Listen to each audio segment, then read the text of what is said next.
Uh,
Let's make lemonade. Okay, let's go to work. That's the signal! Go! Six! It's beautiful!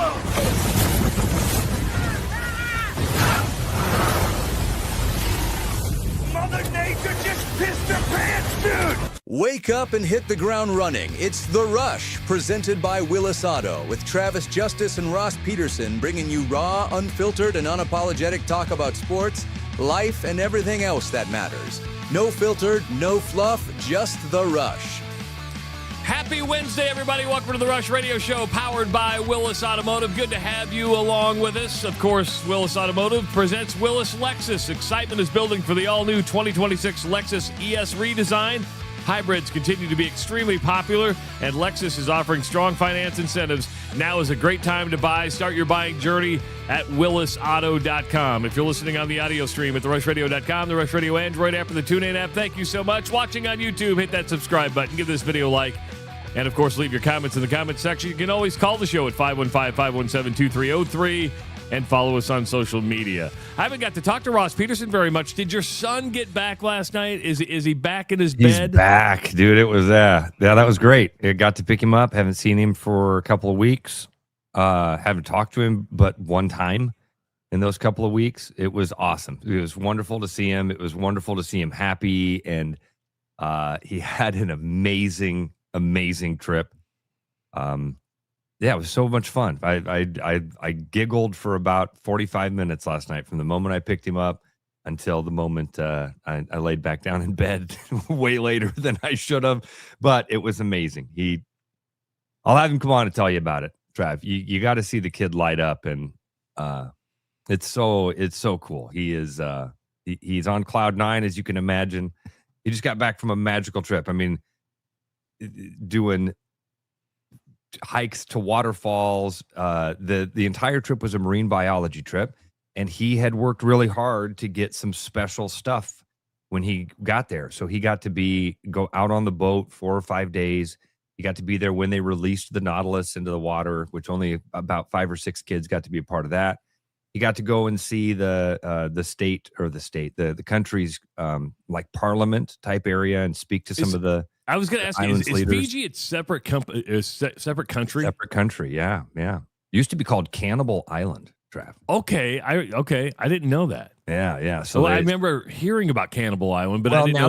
Now there's a difference. That was thousands of years ago. Okay, and then Fiji was, basically domesticated. I don't know what words you use for that. That's not. Yeah, somebody showed up and said, "This is paradise. Why don't we just stay here?"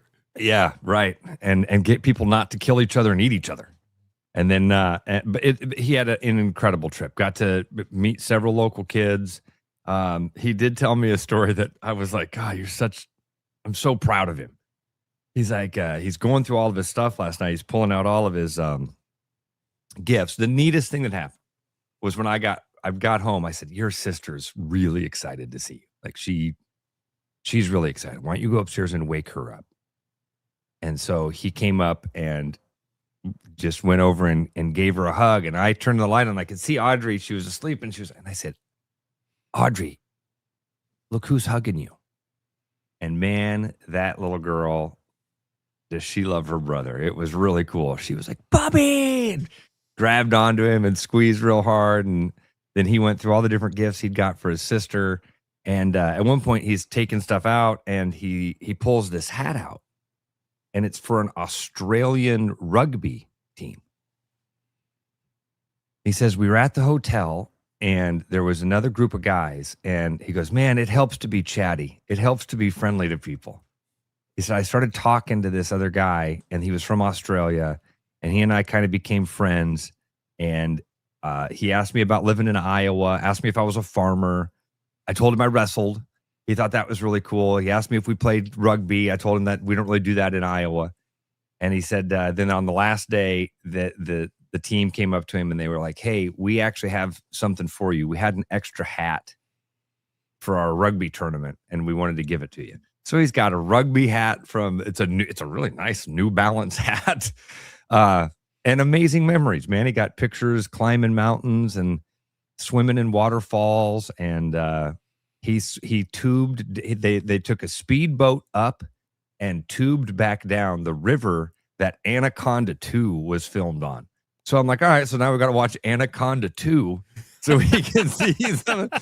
No, it was amazing. It was. I'm glad you asked me about it. Who was in Anaconda 2? Was Jack Black in Anaconda 2? Oh, I'm trying to think who was in. I don't think I saw Anaconda 1 because I don't like snakes.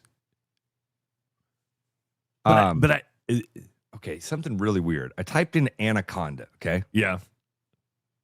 And Anaconda don't want. You won't believe the photos. No. Here's what it says. Anaconda film, 2025. Anaconda 2, 2004. But I remember an Anaconda from like the 90s with John Voight. Yeah. And was it Ice Cube? It might have been because I remember and there was Halle Berry in that too, or was it? Yeah. You know, it was funny. I was trying to 1997. Okay, so let's go to the 97 film too first, and then we'll look at. Come on. This is the Rush Radio, folks, where we go down really. Yeah, no, I like this. I actually like this. This is what we do. This is what we do. No, who did you think it was? I thought it was Halle Berry, but no. Think more booty. Jennifer Lopez. I knew she was hot. Eric Stoltz was in Anaconda. Wow. Danny Trejo and Owen Wilson. What a cast. John Voight, J-Lo, Ice Cube, Eric Stoltz, Owen Wilson, and Danny Trejo. Could you imagine hanging out with Owen Wilson, Danny Trejo, and Ice Cube? I bet it'd be a fun time. Be an eclectic little mix there, wouldn't it? Hey, J-Lo, come on over. Come on over to the trailer. So if that was, what year was that? 1997, you said? That was 1997. I just pulled up the cast for for Anaconda 2. Oh, wait. No, this is not right. Hold on. Because I did the Anaconda 2004.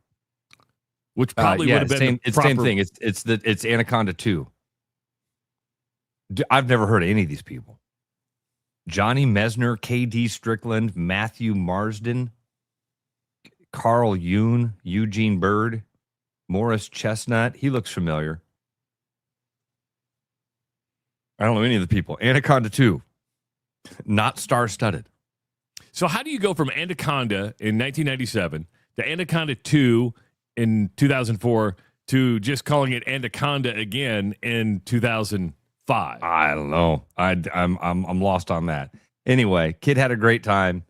It was amazing, and he did say last thing he said to me, Trav, before I was hugging him. I was just chuckling. I'm like, man, I'm so happy. I could feel him being. It was awesome. And I said, man, I'm so glad to have you back, and I missed you so much, and your sister missed you a lot. And he's like, all right, I love you too, Dad. And he starts to walk away, and he goes, but I do got to tell you, Dad, 2 weeks with the boys, that was pretty sweet. And I said, you ready for college? And he's like, I kind of got an idea. I'm like, well, college is not Fiji.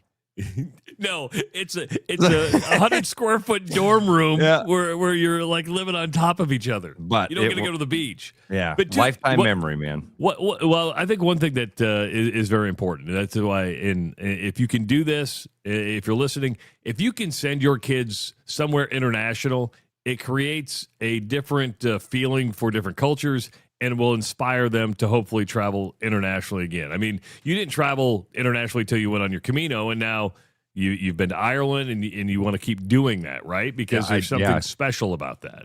I'd been to Jamaica and Mexico and Canada. I'd never left the hemisphere. Yeah, if you want to say it that way. I'd been to some interesting places, and now, but going and walking through Portugal and Spain, greatest experience of my life.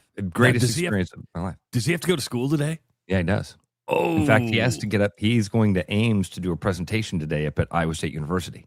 Okay. So he, on the trip, I take it. No. This is a part of I believe this is a part of the marine biology class. But again, because he had worked hard to get some special stuff on the trip. He was in the top 5 or 6 students that went on the trip. So very cool. I'm super proud of him. He Travis, you know this with Owen, man. You watch your kids work hard, and I see this in wrestling with Eli a lot. When you tell your kids, hey, hard work is going to pay off. Hard work's going to pay off. And there's even times as a 50-year-old that I'm like, does it? Does it? Have I been lying to myself? And to see it happen, and to see him get these rewards for dedicating himself to something and committing to it and sticking to it, and going through the hard times and all that, it's so cool. It's just it's the neatest part of life, man. Being a dad is the coolest thing ever. Well, get ready to get more fish. He's probably going to want more fish in the house. And then when he starts looking for schools, like Florida State, I think is a really good marine biology school. He's got him locked down, dude. He can tell you. He knows because he gets stuff in the mail, all the time. Yeah. Because he's a good student too. So he gets stuff in the mail, and it's like, and every day I'm like, oh, Eli, you got a thing from Dubuque University. And he's like, Dad, they don't even have, whatever. I'm like, oh. I don't know. DMAC had all I needed for a semester. Had all I needed for a semester. I think it was a couple weeks. I think I might have been enrolled for a week. I wouldn't say I was attending. I want to share Driftless Iowans. Ross would get laid in West Virginia with that flannel. Been there. True story. 100% teeth and drip. I'm not sure what, don't As long as you have your teeth, you're okay. I don't know what the drip is. You're going to have to fill me in. Drip is when you look this good. Oh, really? Drip Flannelist. I commented on it. Looking nice, I think is what okay. It's supposed to mean. I mean, nobody knows hip lingo like the driftless Iowan. With his Bigfoot. We do have a busy show coming up at 6:30. Skylar Bartle is going to be joining us. He's with Iowa Mobotics. We're going to see those robot mowers that we've been talking about. You've been seeing on the advertisements. Fascinated by those, and we're going to see if we can get a demonstration at Ross's house. We're going to see if that robotic mower can go up that 40. I'm going to ask for a demo. I'm going to say, can you go do Ross's hill? See, I'm not even thinking about up it because I don't ever mow it up and down. The hill is so long and so short that going up and down, it would be like this constantly. I need it to be able to do this. Oh, you want it to go sideways? I need it to go at about a 45-degree angle without tipping over. Okay. I think. I mean, I guess if it's going up and down and I'm controlling it with a remote, maybe it doesn't matter. Yeah, we'll find out. You're putting zero effort into it. Look at that thing go up that hill. No problem. And then scheduled to join us at 7:30 is going to be Ross Chastain. He's a NASCAR driver. You got the Food City 500 at Bristol coming up this weekend. He drives the #1 Busch Light car. So he should be a popular driver in the state of Iowa, considering Busch Light's the #1 selling beer in this state. That's not, I mean, maybe that's part of it. That's not why Ross Chastain's a popular driver. No, I would agree. In the state of Iowa or around the NASCAR circles. And I can't wait to chat with him and see what he's got planned for Bristol. Because, man, I'm excited to talk to him. One of the things that I've had really good conversations with my dad as well the last couple of weeks, and one of those things was about like, what would you want to do? What bucket list stuff, and it's too late for some of it, but is there like we had these conversations. If I could bust you out of this hospital, where would you want to go eat right now? What's the best lunch we've ever had in Des Moines? Because Dad and I go to lunch a lot. What's one thing you'd really want to do? What's one thing you wished you had done? And you know what he said to me, Trav? That's the one thing. When we got to that point of that conversation, when I was like, Dad, if I could get you out of here right now and take you somewhere to do anything, health be damned. You're 100% healthy. You're 25 again. What would you go do? I'm going to guess either ride a motorcycle somewhere or drive the fair. I wish I was driving the fairgrounds on a Saturday night at the races. I wish I was at Knoxville in a sprint car. If I could do a lap, and he said, I don't have to be healthy. You could put me in it right now. I would want to rip a sprint car around the Knoxville track. I always wanted to do that. You did a ride along in an Indy car at Iowa Speedway, right? Yes, I did. Do they do ride alongs at Knoxville? Do they have a 2-seater? So yeah, Terry McCarl, the guy out of Pleasant Hill, and his boys are really good racers now too. Terry McCarl had a 2-seat sprint car.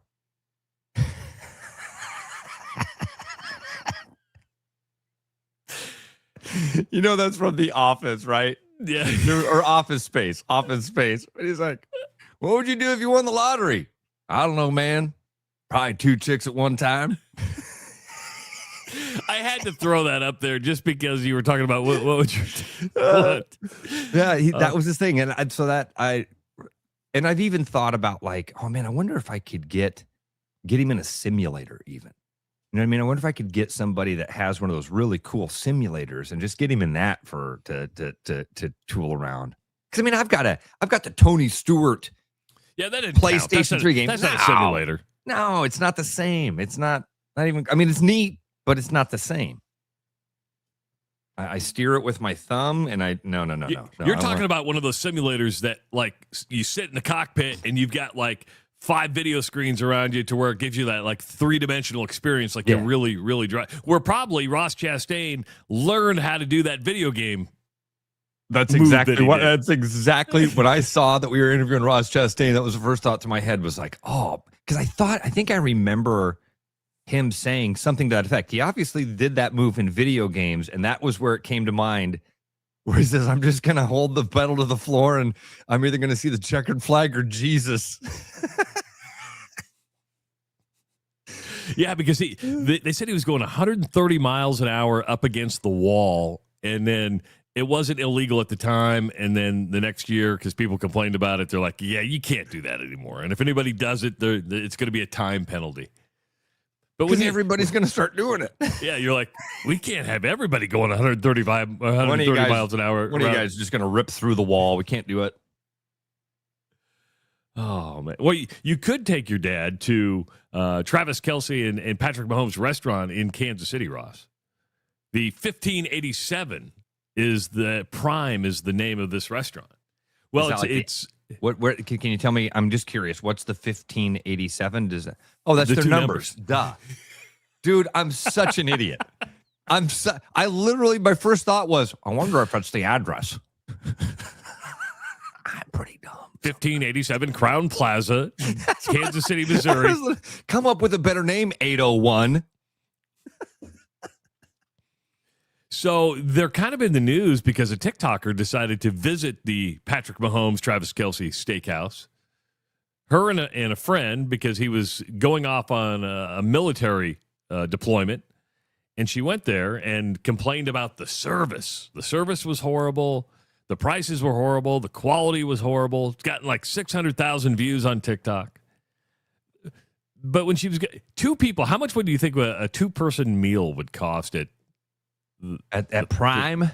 At Prime, 1587 Prime. Oh, you'd see, Trav, you're probably talking about $120 steaks, two people. There's $240. You're probably going to get, a bottle of wine, $100, $340. You throw a tip in there and some accoutrement. You're at a $400 bill for two people. Their bill was $650. They had $650? No, $650 was their bill. Okay. She complained about the martini cart service, which they make their martini at your table, the table service for the bar. To have that done was $33 for a martini. $33. Okay. But that's not. By the way, I'm going to tell you that ain't crazy.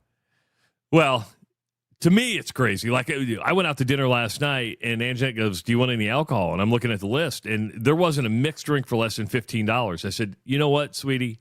I love my alcohol, but we have enough at home where we can make these. I'm not paying $15 for somebody to make it." And what I think people forget is when they go to these restaurants, sure, you're paying for food, but what you're doing is you're paying for an experience, right? I mean, if you go to a really, really fancy place, you better expect the food may not be the best you've ever had, but you're paying for an experience. So if somebody comes to your table and makes the martini, that's a different experience than somebody making it at the bar. Completely agree. Yeah. And you're paying, that's part of what you're paying for and all the additional stuff.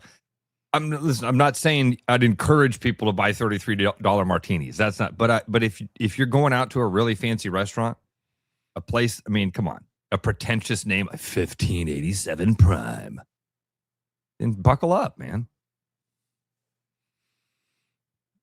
Yeah, you're the $33 martini. So she was mad at the tableside martini service. She said they got their sides, but they ordered the martini, and then the food came before the martini was made, and they were just running behind. They said the fastest thing they did was give us the bill. And to me, I just thought it was an interesting story, but then it really kind of reiterated how one person can do one video and ruin somebody's business instantly. Now, they won't ruin Travis Kelce and because you never know if you're going to see Taylor Swift hanging out at the restaurant. But one video can. I kept waiting for more. Honestly, Travis, was there something else with the steak wasn't cooked right? No, it was just their whole experience. I just kind of brought that up as you were talking about an experience for your dad. You jerk. You lead me into, I thought there was going to be some meat on this bone. It turns out an influencer's bitching on the internet. Yeah, that's what I did. Sorry. I didn't mean to. I sucked you in and left you hanging. I'm so sorry, man. I'm so sorry. What do you think? Dusty mentioned Oak Park here in Des Moines. This would be a bad question for you. I was going to say, I think there's a few places in Des Moines that kind of consider themselves to be fine dining. Where, again, if you're going to go out to Oak Park, if you're going to go out to Prime and Providence, if you're going to 801, I wonder if people still is like AJ's in Prairie Meadows. I don't know if that I've been to some really nice dinners there, but I don't know if people also just stumble in from the casino floor. Yeah, I don't know. I mean, you go to those other places and you kind of have there's an expectation of a decorum. That's the right word. There's an expectation of what you're going to see and what, again, you're going there with anticipating it to be an expensive meal. Do you think you should dress like Ruth Chris has just changed its policy on dress code? Like they're like, hey, you can't walk in here with a hat anymore. What? Yeah. Talk about pretentious. That's a place that takes itself very seriously. Ruth's Chris, it's a franchise. That's the crazy thing. You're a I look at Travis Kelce's place and you go, okay, well, that's unique. It's only in Kansas City. You're not going to find it anywhere else. It's not a franchise. Ruth Chris is really is all over the country. Johnny's Italian Steakhouse is a franchise. Is it really? Yeah. The one I thought that was owned by Mike Whalen and franchise.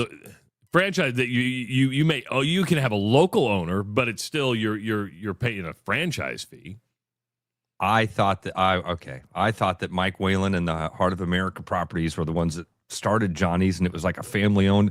I thought there was a Johnny. Shit. There's not a Johnny. Again. Sometimes I'm pretty dumb. Sometimes I'm no, you're not.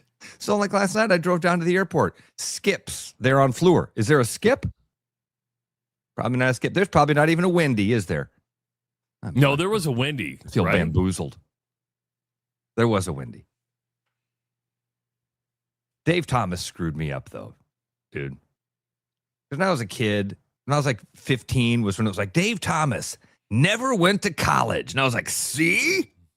I don't have to go to college. I can make $1 million. See, Mom? Flipping burgers. I'm going to just create the next McDonald's. He didn't screw you up. He led you down the path that you're on today. Something like that. Yeah. Wearing flannel. Now you look like you're fishing. I mean, you really look like you're fishing because you're wearing the flannel and then you just drank out of the camping cup. Yeah. It is an Orvis. Orvis is a fly fishing company.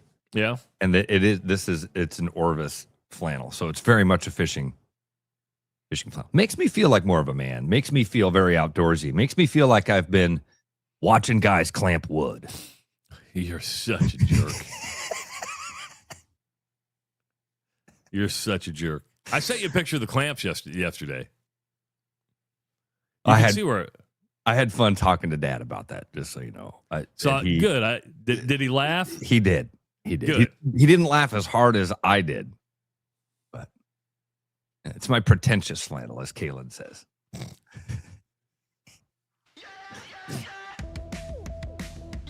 Oh, man. Did we get to anything you had on the run? Oh, you had the Kelsey and... Okay. Yeah, I always feel bad when we get to the first break and I'm like, oh, I derailed 30 minutes of his show. No, you didn't derail anything. I led you into all that. I love that stuff. Hey, if you're thinking about a vasectomy, the Urology Center of Iowa is the place to go because Urology Center of Iowa offers a no-scalpel procedure that's quick, straightforward, and performed by specialists who do it every single day. That's right. You want specialists down there who do it every single day. They're going to go snip, snip. You want to know that they know what they're doing. Visit iowauro.com to... This ain't like tattoos, folks. You should not get one by the fairgrounds. No, okay? Don't do it by yourself. It's not like piercing your own ear, okay? You're going snip, snip. Get somebody who knows what they're doing. Anybody think they know how to do this? I think they do. The Urology Center of Iowa, they do. That's why you visit iowauro.com, click schedule appointment at Urology Center of Iowa.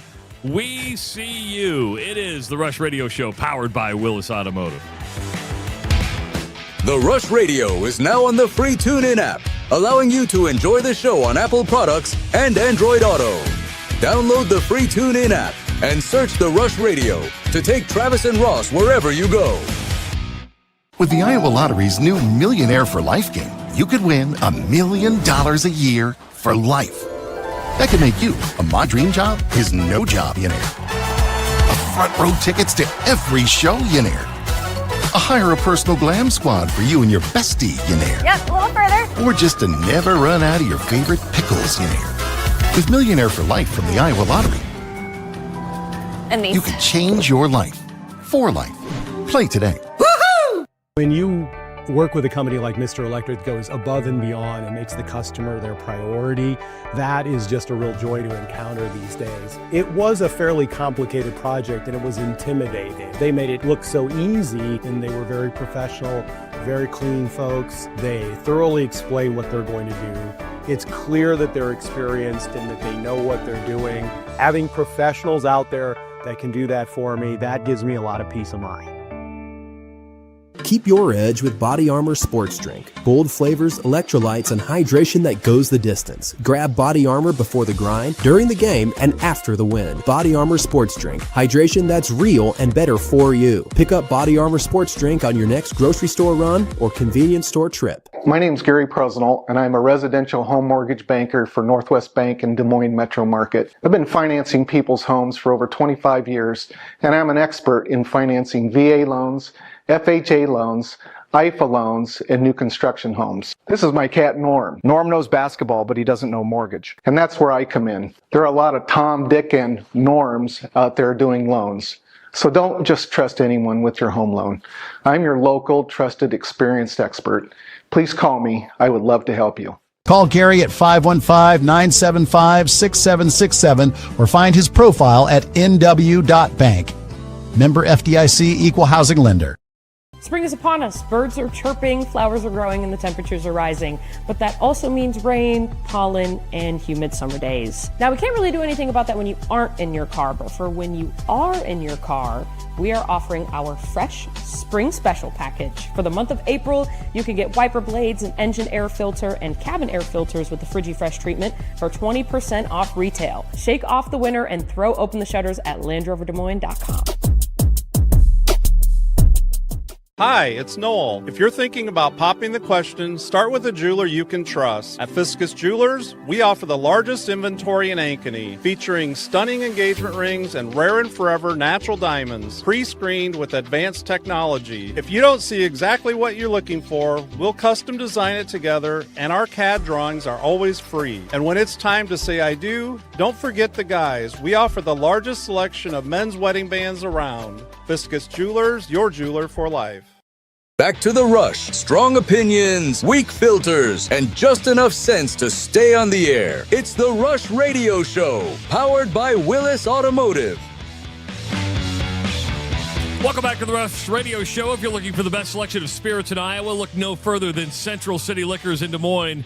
They have you covered with over 150 single malts, 50-plus bourbons, and hundreds of vodka varieties. Whether it's beer, wine, specialty spirits, or that hard-to-find bottle you've been hunting for, they've got it. Great prices, friendly service, and deals you won't find anywhere else. That's Central City Liquors. Stop by and raise a glass, and when you do, say, hey, I listened and heard about you on The Rush.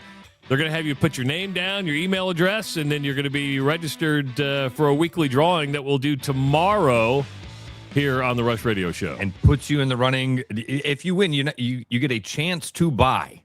Yes. A really, really rare bottle that comes out of their like secret stash. So, and I've seen the secret stash. It's a pretty good secret stash. Just saying. If you want to impress somebody, show up with this bottle that you're going to get with this opportunity.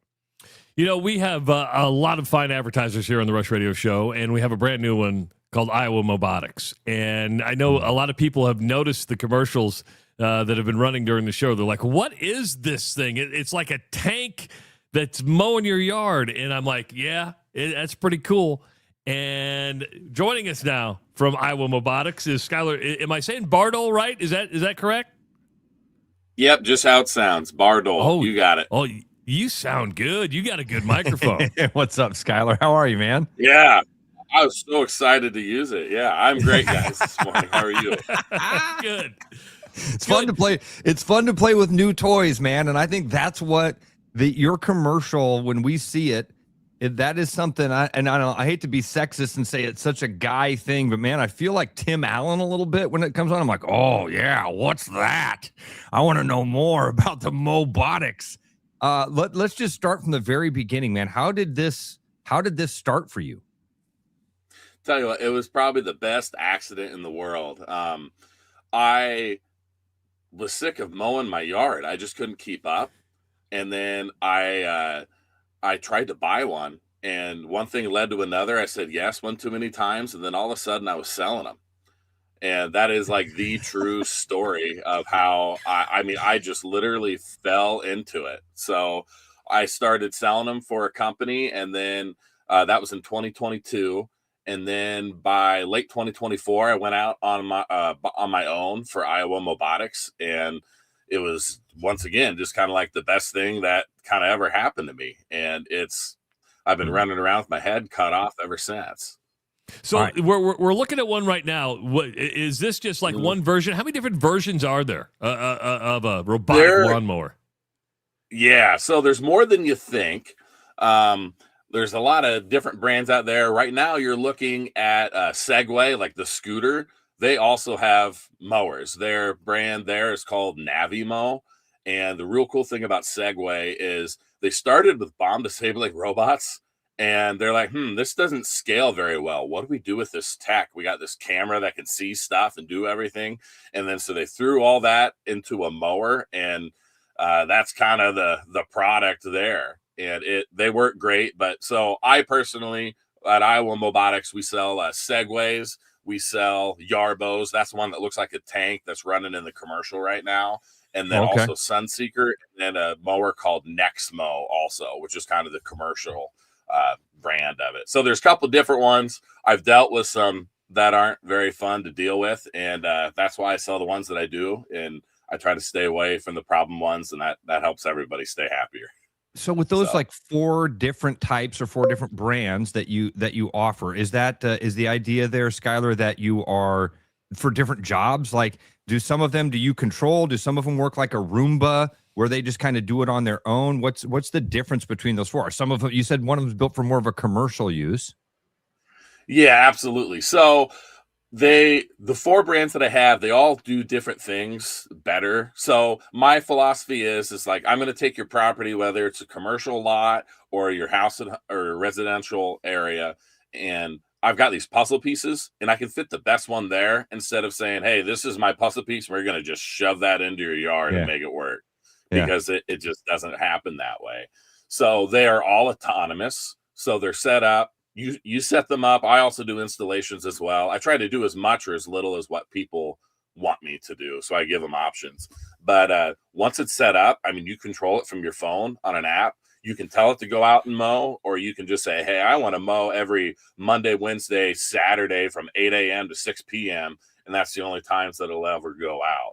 So there's a lot of, you just fit it where it needs to go. And as long as you pick the right thing, you pick the right mower for the job. Like, I'm not going to try to haul a load of anything with like a Ferrari, even though a Ferrari looks cool. It's not the right job for it. And that's kind of the way that I take it, or the stance that I'm taking with them. So Travis, can I ask him? So absolutely, the one that kind of runs on its own, and you set the days. So do you? We saw that platform in the yard in the video. It looks kind of like a charging station in a way, right? I'm assuming that's what like that is. Charging station. So do you just plug that in like your garage and or how does that work? So that explain to me the mechanics of or what this kind of looks like in people's homes, so that the thing is charged up and ready to go back out on those specific days. Absolutely. So yeah, the charging station stays outside. The mower is made to stay outside. So like, you don't have to keep it in your garage. Like, it is made to, rain doesn't bother it type of deal. So you just have it set up by an outlet. It takes a regular AC 110 outlet. I've never had to run an extension cord to one that comes with enough cord by itself. But we just put it somewhere that makes sense for your yard. I mean, some people are super proud of it, and they put it right front and center in the front of their house, and it's like the best conversation piece that you can possibly buy. And then other people just shove it in the back. And then people are like, how are they? I've never seen them mow, but their grass looks perfect. What's going on? It's because they can run at night too. They're almost silent. They're not going to bother you. They're not going to bother your neighbor. You just let it do its thing. And all of a sudden your house looks like a golf course. Wow. Now, Ross, explain your yard. And we want to know. We want to know what machine would be right for Ross's yard. And if you do demos, I would love you to do a demo at Ross's house. Because Skylar, dude, your story, the way it starts, I'm telling you, man, that's exact. I've lived in this house for 20 plus years. I've mowed the yard here a bajillion times. I've never mowed it without thinking to myself, there's got to be a robot that can do this. How could, and I've literally, man, I've thought in my head for years about how would it possibly navigate my yard? I don't really have a yard. I have a hill. I have a really steep hill. It's about a 45-degree angle. It's only about 6 foot tall, but it is 120 feet long. So I've got a corner lot, and I've got this giant side hill that is a 45-degree angle. I literally mow wearing cleats so that I don't fall over. And I'm not kidding you. I wish I was joking. Yep. So do you have can they handle grades like that? As long as you get the right one. So perfect example of, hey, like I got this mower looks cool, let's throw it there. And then it turns out like, well, this one doesn't even have all-wheel drive. So it will fall down the hill type of deal. So like that, the Yarbo is tracked and it's rated for about that degree of slope. And then the one that you were just running there a minute ago, it's actually all-wheel drive as well. And that's like the I believe that one's the X450. There's a couple that look like the exact same. It's like the X430 and the X450. They look the same. They have different capacity, different battery level, and all that jazz. So I one of those, like the one that you showed, would work well. I noticed it had pretty good grooves, spikes, whatever you'd want to call it. The tracks on the tires were pretty pronounced. And that's got to help with that. Does the type of grass you have affect it in any way? Like I have soysa grass, which is it stays brown until way late, and then when it does, it's real plush. But I end up having to mow a little bit more often. Does the type of grass affect it at all? You know, the only type of grass that I've heard these having problems with is like that St. Augustine grass. Like they have it a lot more down south, and it feels more like a carpet than grass. Okay. And we'd have to play with a couple different options to get it cut, but we'd still be able to get it cut. But otherwise, no, I'm undefeated on hills as well. So if my saying is if you can mow it, I can mow it. And I would be beyond sad if I was wrong today. So that's okay. We're getting close here, buddy. So this is so good. You mentioned so we have a 2-wheel drive, we have an all-wheel drive. Does this come with like a 5-year, $5,000 mow warranty? It sounds like I'm buying a car here. What's my drivetrain warranty? Yeah, no, and really all of them do a pretty good job with warranty, all the different brands. So most of them are pretty much a 2-year warranty. The battery's a 1-year warranty. Since 2022, I've only ever had issue with one battery, and it was right out of the box. And what happened is you looked at the date that it was actually made. It'd been sitting on the shelf for like 6 years, and batteries aren't supposed to do that. Yeah. So no, everything really works pretty darn well. I have had to do a couple warranty claims, and I've done them with Yarbo, I've done them with Segway, and they're pretty prompt. And then on top of that, when you go through me, I get paranoid, and I've robbed pieces off of my mower to get somebody else going, just like to bridge the gap, because I don't know, when people are happy with it, then hey, that's good for me. And just it takes one to be like, oh man, this thing's a bummer. I'm like, all right, let's just not do that, and we'll move heaven and earth to keep you going. So the $1 million question that people want to know is how much one of these things costs, and I'm sure they vary on models. So what do these things cost? Absolutely. So they've done a really good job of pricing. You can buy a regular mower, whether that's a push mower or a ride mower, and you can have to sit on it, or you can push it. You can have to do screw around with gas and oil, and the sound and everything else, or you can just buy one that push a button on your phone. So like my cheapest one is like $900, and it's rated for about a quarter of an acre, probably a little less. And like, you know, if you had a 140 acre lot at your house, I've got a way to mow that too. But that mower, it'd take about 10 of them. They work together. It's that next mow. They work together in a swarm. So they know where each other are, and they go back and forth. And those are around, I mean, just shooting from the hip, they're like $10,000 each. But really, if you are going to buy a mower to mow a specific area, you can save money by buying a mower from Iowa Mobotics, and then you get all your time back. Because that's the other thing too, is like, how many hours a week are you mowing? That's fair. And that's a lot cheaper than I was afraid you were going to say several thousand to get into it, which I think you're right. I mean, if you're going to have a 140 acre lot, you've probably spent 10 grand on your mower anyway. Oh, yeah, absolutely. Because you got a tractor. Yeah, exactly. So like, for example, like that Segway that we showed up there on the screen, that's the X450. It's rated for 1.5 acres, and it is like, I'm not going to shoot from the hip. I'm going to double check myself here. But yeah, it's $3,000. And you know, that's getting your summer back. I'm able to go to my kids' t-ball game. Or the other thing too is, we talked about how like, oh, this kind of feels like a man toy. I do the home and garden show, and I have people walking by saying, nah, I don't think so. My husband does that. And I said, you got other projects for him? And then everybody stops, turns around. Yeah, I do. So I can I'll help progress your honey-do list one lawn at a time here. That's excellent. IowaMobotics.com is the website to go to. We showed the Segway. There's other versions. If you got a bigger yard, a smaller yard, and it just does it by itself. You can mow at night. We saw it has a headlamp on it. You can just I don't know why it needs the headlamp. Why does it need the headlamp? If it's mowing by itself and knows where it's going, why does it need the headlamp? Visibility mainly. So there'll be some people, like, they sneak up, like they'll be on a walk by your house and they don't hardly hear it coming, and then all of a sudden, boom, there's something there. So like it almost startles people. But the light helps. Yeah, the light is also because of it uses a camera to be able for obstacle avoidance, so it can see stuff, and so it just needs to be able to see. So how one person asked a really good question. Travis lives in a beautiful neighborhood. He says, I live in a gated community, but it's bars on the windows. Okay. How do you prevent people from coming into your yard, yanking that thing off the side of the house and taking it? That's a great question. So that's just the thing. You would be stealing something that gives its GPS location.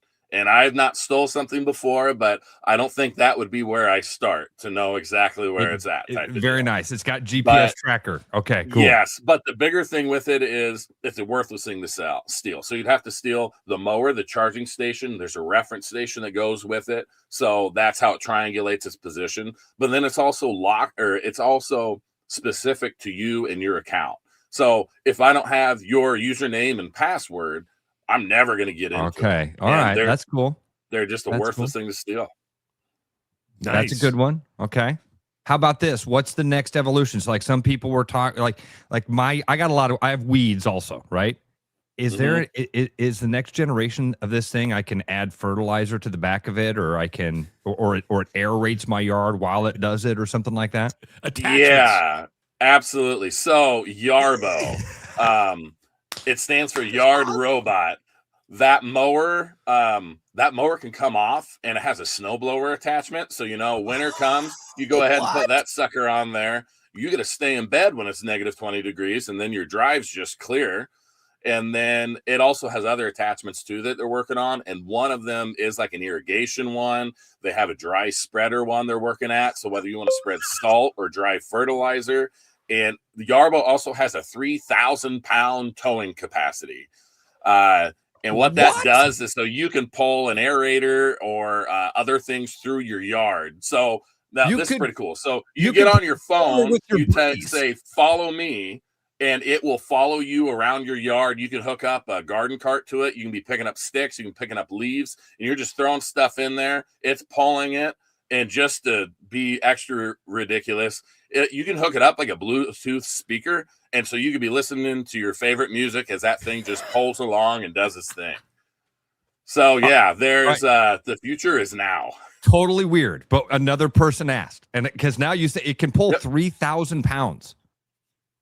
Oh, but That's I don't towing capacity is what I say. Okay, it has the ability to do it. It's probably not heavy enough to do it. Like, it's not going to pull your truck out of the ditch, but they got a lot of videos of, hey, see this SUV that I'm pulling on this flat driveway. There's videos like that, and I will say it does push pretty hard. There's people who buy them who like if you got a boat at Sailorville or something, it's like, man, I'm like scared to back my boat up to the water because I suck at backing. You can take this, and people have bought. I haven't had anybody do this, but people have bought them because it comes with a remote control, or Yarbo does. It looks like an Xbox controller, and so they can't back up their truck, but they can play a video game, so they use that to pull it in and out. Okay, so this is the question I was going to ask, because still 3,000 pounds, that's like 15 of me. Okay, what could you get this thing to drive you to the bar? Yes, it would take a little while though. Okay, I'm not setting ground speed records, but yeah. So when I actually go into like the Home and Garden Show, and I've done like the Ag Expo, and I'm going to be at the Iowa State Fair this year, I've made a cart, and like I can sit on my cart with all my stuff with my remote controller and just sit there and have it pull me, and that way I'm not pulling. I don't have enough hands to carry everything, and so yeah, I can have that thing pull me in. That's awesome. I am so glad you came on to chat with us, because there's so much more to this than I really thought we were gonna be like, well, someday they'll be able to do a fertilizer thing. Someday it'll have attachments. And you're like, no, that thing does it. It's ready to go. This is fantastic. Yeah, very cool. Absolutely. Yeah. It's the most fun thing to sell. I mean, I've done other things where like, you're not getting, oh gosh, how do we get rid of this guy? And then like robotic mower, tell me more. So are you a married guy? I am. Yep. So married and 4 kids. I got a fresh one here last week. So yep. Well, congratulations. Nice. Congratulations, man. Thank you. But is the wife like, where you're doing what now? Is this like, another? That's a good point. How hard of a sell was this to the wife? Yeah. Like, hey, we're going to sell robotic mowers, sweetheart. Well, it started with, hey, you notice how our yard looks more like I should bale it after I mow it? I have a solution. So that's kind of where it came in. And no, she's been all for it, which is awesome. And I just would be like, I've had other ideas that sound less crazy than a robotic mower, but this is the one that we got behind. So it was a good deal. People does it have a built-in cooler? You can probably get anything you want. Salesman extraordinaire Ken Payne asked the key question. Can you tell my wife I need to monitor it from the deck with a cold beer in my hand? Honey, sorry, I got to make sure the mower's doing. Yes. So 2 things. One, I can write you a note to say that you have to for at least the first season of mowing. I need to sell them with a chair, because the first thing people do is just sit out there and watch it. I mean, it's like a Roomba in your house. First one we ever got, like I just sprinkled like some Cheerios on the floor, and then like we sat in the couch. Wow, it picked it up, and it's exactly that type of thing, just on a better scale. And the other thing I say is my mowers actually make it back to the charging station. Is the important difference between that and a Roomba. So yeah.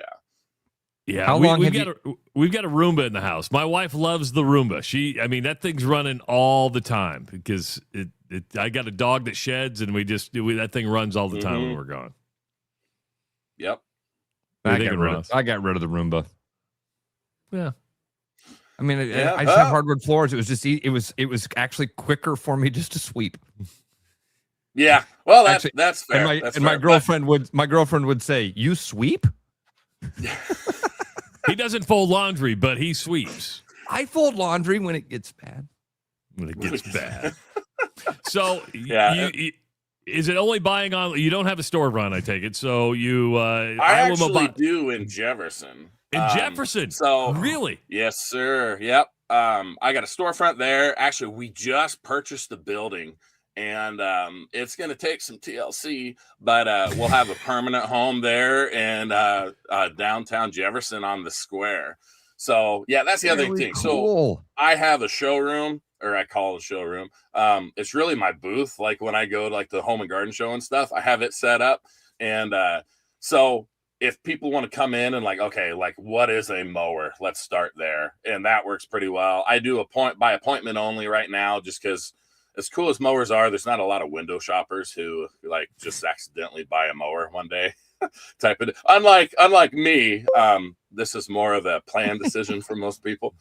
So yeah, but yes. So also have the website Iowa Mobotics. I'm working on getting a page so you can buy mowers directly from there. But right now I have it to where like if you scroll down to the bottom, got my contact me page, and then I get back to you. And then right now you got to talk to me because there's enough nuance with. I have people who like really want a Yarbo, for example. I'm like, hey man, Yarbo can mow 6 acres. You've got a 0.1 acre lot. Do we want to maybe? I'll sell it to you, but I can save you a couple $1,000s. So that's how we're set up right now. So can you set it up? This is a sports related question. Berger says, will it mow a Tiger Hawk into my yard? So can it go up and down and give you like different elevation of grass and do, hey, let's do a Tiger Hawk in the middle of the yard? Okay, so the answer is kind of. There are it's called yard printing, or that's at least what they like to call it. I have one of my brands of mowers that can do it, but it sounds really cool, and then you're like, okay, these are my only options because of copyright issues. So the alphabet, we're good there. So like if you wanted a big R in your yard for the Rush, we can do that. But they don't give you a lot of licensing agreements in the computer. Yes, that's smart. Yeah. All right. So my hill acts as a billboard to my neighbors to the south. Could I mow messages into the side of my yard? So if you wanted to do it by itself, you would have to choose from what it has available. But the other thing about these mowers is you can control them manually. So like if you are patient enough, you definitely could. Yeah, and that I wouldn't recommend it though. Yeah, patience. Keep the golf course look. Yeah, right. The whole point of the robotic mower is no patience. Same time. Yes. Yeah, and so you can override that if you really want. Because like actually where the manual operation works the best is with the snow blower for Yarbo. So like you could blow your yard or your drive, and then you can see your neighbor like freezing his butt off. You could literally go inside your house and like look through your kitchen window and just control it and like go down and like do the drive. But so yeah, it's all made to be autonomous. But yeah, you can override it and be super hands-on if you prefer. Man, the snowblower attachment. I'm one of those guys. Oh, look it up. They're cool. I do enjoy doing the yard work. I do enjoy getting out and doing the snow removal. But this winter, I went out and shoveled the first snow, and I really thought I was having one of those Widowmakers. And I'm 50 almost, so I was like, "Damn, dude, I got to quit doing this." And then I went and bought an electronic snowblower. But man, if I would have, okay, all right, Jefferson. That's you can find. Obviously, we've been talking about the Mobotics, but people can come up and see the showroom in Jefferson. Yep, that's correct. And otherwise, 95% of my customers are in the Des Moines area, but I do the entire state. So until I can't keep up with it and put boundaries on it, that's what I'm doing. I'll pop up into Minnesota or Wisconsin or Omaha or a couple other places, and I'll go further than I should, and then we'll figure out how to deal with it. So we'll get everybody covered. We've got a lot of listeners in Omaha, and Travis has a lot of rich friends. So, oh, perfect. That's the best thing. And I told you 10 minutes. You've got a whole half hour. I hope you've had fun. This went beyond my expectations. This was a blast. So when people see, when people saw the commercial at first, they're like, "What the hell is this?" And then now you know it's Iowa Mobotics. That's how I thought Travis was going to start the interview by saying, "Man, our listeners are always very engaged with our advertisers. When we put a new advertiser on, our listeners are on it. They're commenting on it." Nothing has spurred as much conversation as the Mobotics. People were like, "Oh, perfect! What the hell was that?" What?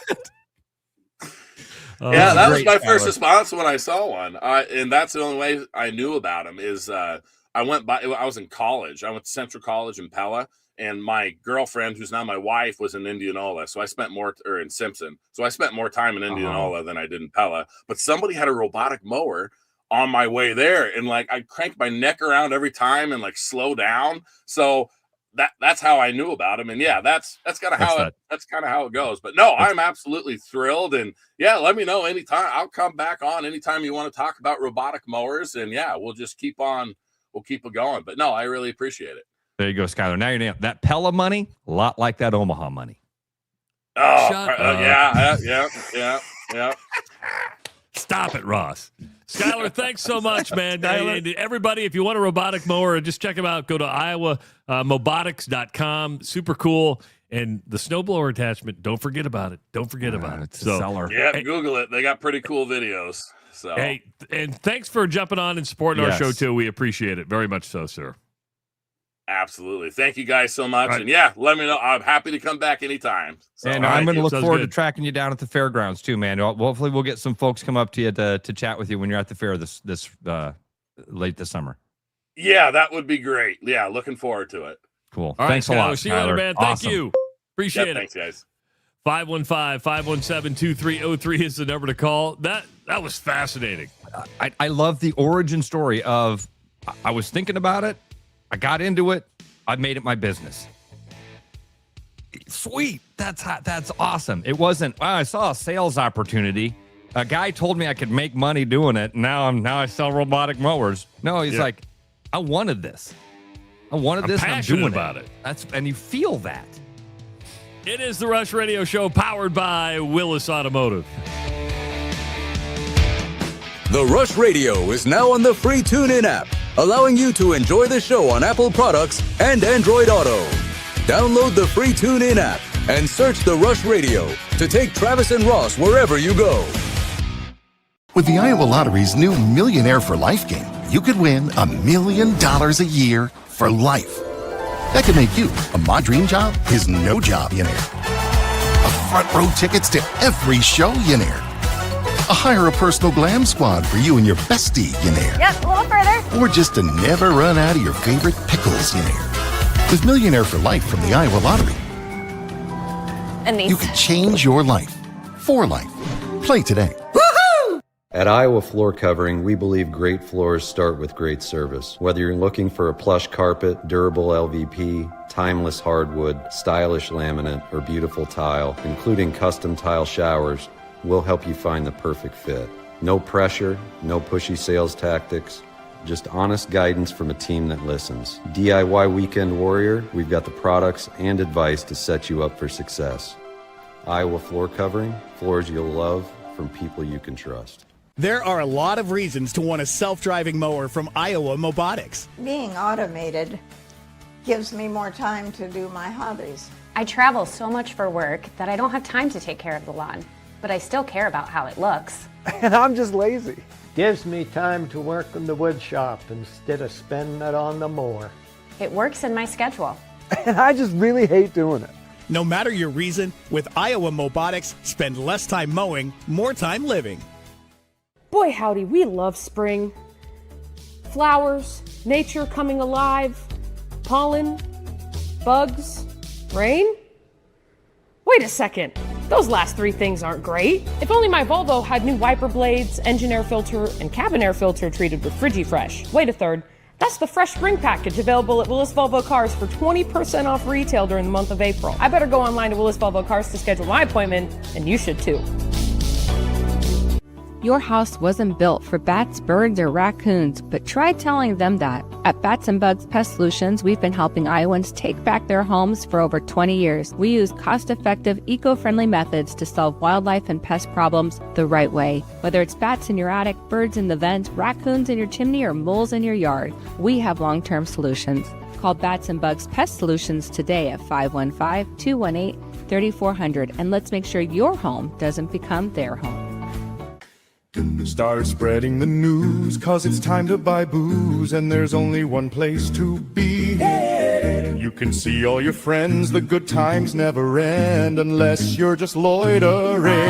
It's Central City, we can make your dreams come true. No guarantee your dreams will come true. Central City, all this booze is waiting for you. Look at all this booze.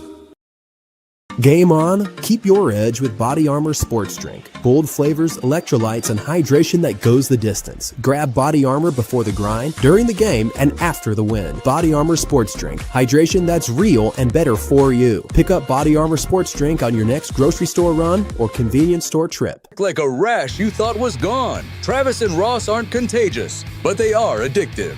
It's the Rush Radio Show, powered by Willis Automotive. Hour number 2 of the Rush Radio Show, powered by Willis Automotive and Willis Chevrolet of Granger. GM just announced a supplier discount on eligible 2026 Silverados, which means extra savings for you.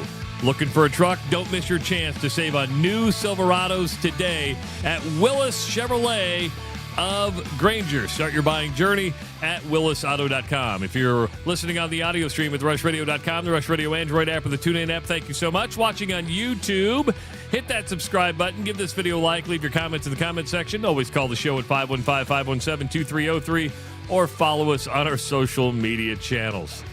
Oh, that put me in a good mood. I'm in a really, really good mood. Yeah, that was a fun conversation. Ross, recency bias it draws emotions, either good or bad, right? And I think there's some recency bias with the Iowa Hawkeye basketball team. Everything's flying on high. You go to the Elite Eight. Your coach says, I'm not going to interview at North Carolina. I'm an Iowa guy. So what happens when you have success in 1 year? You get a raise and a contract extension. So Beth Getz addressed Ben McCollum yesterday. She was asked by the Des Moines Register, does this include a pay raise and does it include more years to the contract? She said yes to both questions. When it is scheduled to be announced, they'll announce it publicly. Listen, Ben McCollum's done a fabulous job, and he should be rewarded for his fabulous job of getting the Elite Eight, which he is with a $150,000 bonus, right? My problem with the recency bias is, and I think I've been pretty consistent with you over the 15 years, 16 years that we've done shows. Adding more years to contracts is not beneficial for anybody. I think I wish if I could have legislation on anything, this would be it. You can't have a contract longer than 5 years. I know Ben McCollum signed an original 6-year deal. I think 5, and they should just be a rollover. It just stays at 5 years. We want you to come around. It just stays at. You can renegotiate money anytime you want, but the contract is just 5 years, and at the end of the year, you go, "Yep, we're going to roll it over." So it stays 5. It stays 5. It stays 5. Am I being too hard? Should I? You've been very consistent with this for decades, dude. You've always said this. I love this idea. The only problem with it is, once you don't renew that 5-year contract, you're kind of giving the signal of like, hey, by the way. But I don't have a problem with that. I think the part of your thinking on it is these huge buyouts that end up getting attached to these long contracts. Is that you put yourself behind the 8 ball, and then you've got to pay Jerome Tang $18 million to get him to walk away when you're not happy with him anymore. But the recency bias. This is what happens. I mean, when TJ Altenberger's doing the same thing. Every coach, when you have a good year, the iron is hot. What do? Strike. Right. Why are half of the players in Division I basketball in the portal right now? Because the iron is never going to be as hot as it is right now for them to be able to strike and take advantage of an opportunity, whatever that is. Get money, get to a place where they can play, whatever it is. Grass is greener. They've been lied to by an agent. Wink, wink. And so I can't blame Beth Getz. Can't blame Ben McCollum. I think that this is what happens when you have a really good season like that and you exceed your expectations. Yeah, you're right. If you don't strike now, you may never get back to the Elite Eight. You may never get back to the Sweet 16. It's like but for as much as you are critical of money that flies around for coaches, and he makes over $3 million, probably going to go over that 4 mark. Just go, you know what? You've done this. You brought in this much revenue. But you are getting a $150,000 bonus for getting the Elite Eight, which does that seem like a lot? $150,000 for the Elite Eight. When you consider other coaches, I actually go, that was it for the Elite Eight? Well, yeah, I want to ask, what does the university get? What does the university get? I'm being dead serious. I'm not trying to be a smart ass here. What's the cash? What's the cash value of making the Elite Eight to the University of Iowa? Well, hold on. Can you compute it? Easily. Well, the answer to that is there actual monetary return on investment for the Elite Eight. They're going to get their NCAA money. However, the amount of television time, if you added up the television time, the mentions, the stories that were told from not just from a television standpoint, but from like every major institution, from ESPN.com to CBS.com to writing about how Ben McCollum is this, that there's value there. And we when Northern Iowa beat Kansas in the NCAA tournament, they saw enrollment go up immediately because they were on television. People said, what's Northern Iowa? So is there a direct cash? No, but is there a benefit to going to the Elite Eight and the media time that Iowa got? 100%. There's value there. The difference is Ben McCollum gets his value in cold hard cash. Iowa gets it in new students coming in and awareness to the university. Kind of a more ethereal. Yes. Like this bigger, broader, undefinable benefit. But, I mean, to give an example, and Brooks would be the first to tell you, I mean, he doesn't spend a lot of money promoting Bacon Fest or JR South Fork Ranch. The amount of free media he gets because he's established himself as, the fun guy, draws people to JR's, because everybody goes, let's go to Brooks. He's fun to talk to. Hey, I'm at South Fork Ranch. Come drink a pink pony cooler or whatever they call it. And he's got the busiest place at the state fairgrounds. And most of that's free media. So, yeah, I get caught up.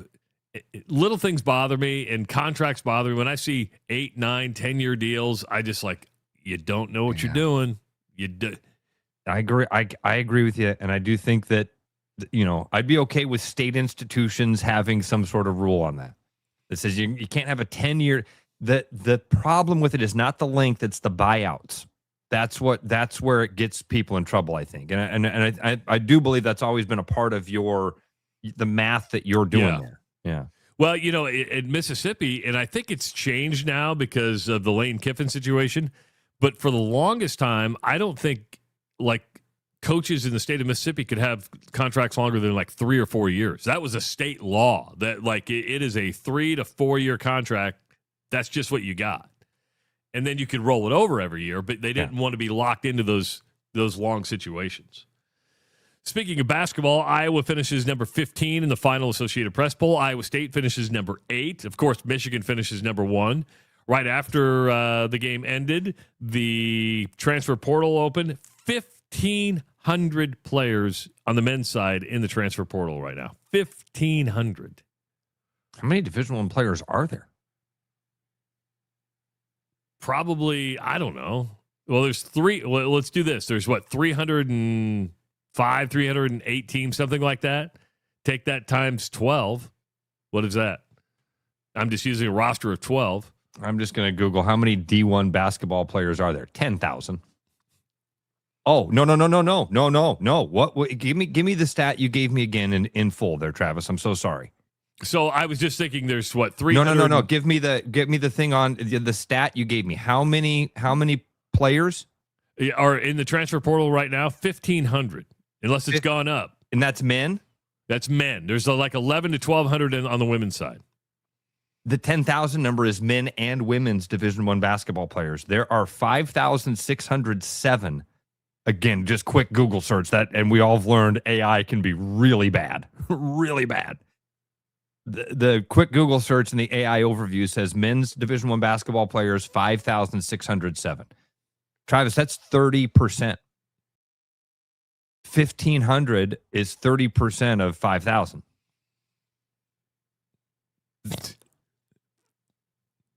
Damn. Wow. And then you've got teams like Iowa that don't have any. Iowa State doesn't have many. What Iowa State's had 2 kids enter? They've got 2. They've got Dominic Nelson and Cade Kelderman is in the transfer portal. I don't remember Dominic Nelson. Because he played sparingly. There's a reason you don't remember him, because he didn't play that much. Yeah. Kelderman's a local kid. Yeah. Played 3 years, but not a lot. Yeah, been a part of the team. Yeah, I definitely know him, and going to maybe get an opportunity to play more. That's good for him. So, man, 30% of the Division I basketball players are in the portal. And remember, most of them are not going to find a better opportunity.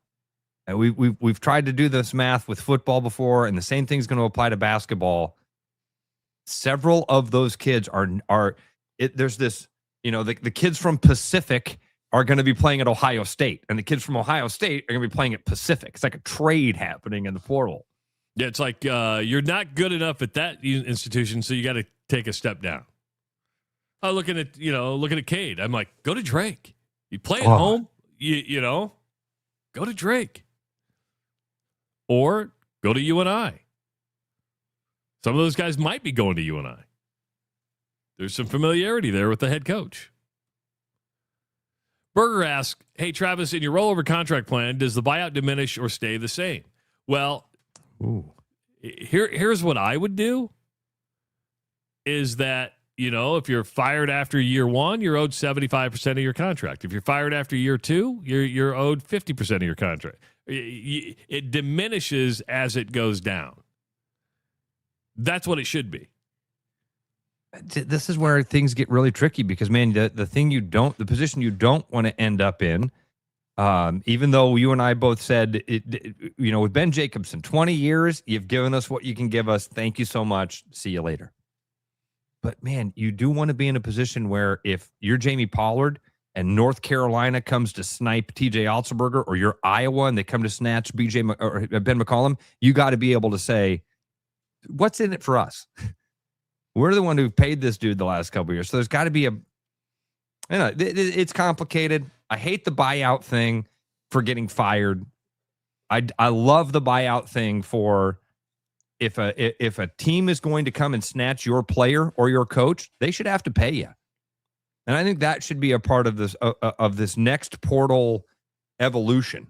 Should be these contracts should have buyouts for the players. If a team wants you, but again, it's got to be the move up. If you're going down a level, you shouldn't have to. There should be no penalty for that. Well, it was Mickey Joseph at Grambling who was talking about that, who's like, hey, I'm preparing these football players. They play a year or two at Grambling, and I get them established, and you come poach them, and I get nothing in return. I did the development for you, and you're taking the guys. That's it leaves these programs in a tough spot. But that's where it changed. Remember, Aaron Velichka was on with us last week, and they only signed a 1-year contract with the University of Iowa.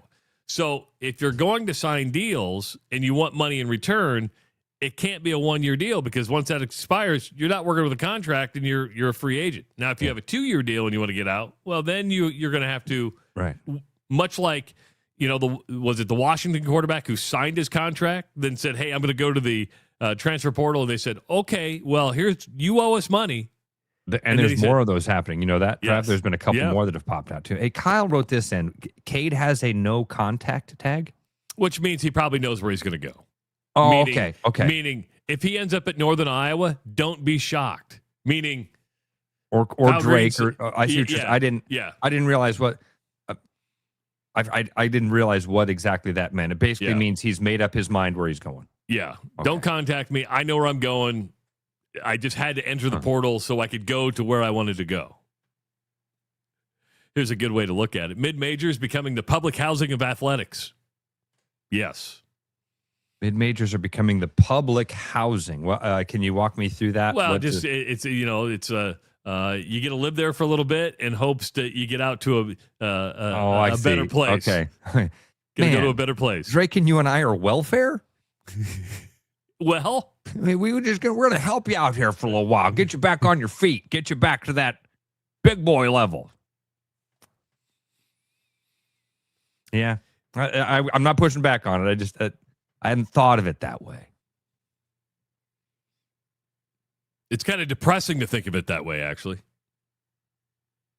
At least that's what I think. And you actually called me yesterday because you noticed Owen Freeman, former Hawkeye, Big Ten Freshman of the Year with Iowa, went back into the transfer portal. He went to Creighton last year, made a lot of money at Creighton, didn't play. My sources in Omaha told me around $2.5 million. So that was the rumors going on the streets, that he was a $2 million guy. You like what I did there? He did not. Yeah, your sources. He did not. He did not live up to those expectations. Injured a lot, and probably just a good parting of the way. 515-517-2303. Let's go to Ray. Is this Ray? Yes, it is. And Ross, did you say screw me? No. That was because Ray keeps sending me photos of his hand, dude. Well, the first two were not my hand. Oh, they weren't. No, Okay. that's a friend of mine. Oh, holy cow, man. That thing, you've never seen a person do the Spock like what Ray has a picture of. Oh, Trav. Ooh. Trav, the guy's hand is split to the middle of his palm. Ooh, that's nasty. Ray, that's mean. Yeah. That wasn't a kick. That wasn't a kickback. A piece of plywood climbed up on the blade, and he went to push it back down, and his hand was right on top of the blade. Oh, he needed a stop saw. Oh. And did you see the pictures of my finger, Ross? Yes. Ray, all I can say is thanks for not sending those photos to me. I appreciate that. Oh, now the temptation's there. No. Do not do that.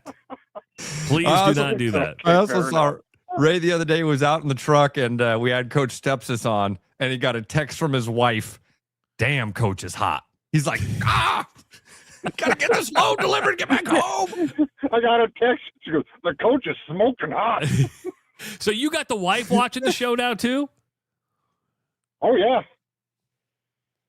She's one of our 4% of women audience. So that's good to know. Yep. She doesn't call in. She says she never will, but she enjoys watching it. Good stuff. At first I thought you said she doesn't cuss. And I was like, that's a trucker's wife. That's a new one for a trucker's wife. Oh, she cusses. Does she got a dirtier mouth than you? Mow the goddamn yard. Yeah. Well, hey, you don't. Hey, I don't know if you're just watching. You don't have to mow the yard anymore. You can just buy an Iowa robotic mower to do your yard. What? Remember, I just got out of debt 3 weeks ago. Yeah, I ain't going back into debt. No, you can do this for $1,000. I bet Ray's one of those. Oh, she would shoot me. Yeah, but look at the time you'd get back to make money to generate more revenue for yourself. More time on the road, more time, hauling.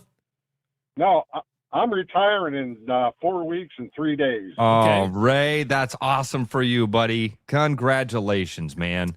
But who's counting? I'm counting. All right, Ray. Gotta get away from this large bastard corporation. Good hearing from you, buddy. All right, talk to you later. Ray sending gross pics. I'm glad you didn't forward them to me either, Ross.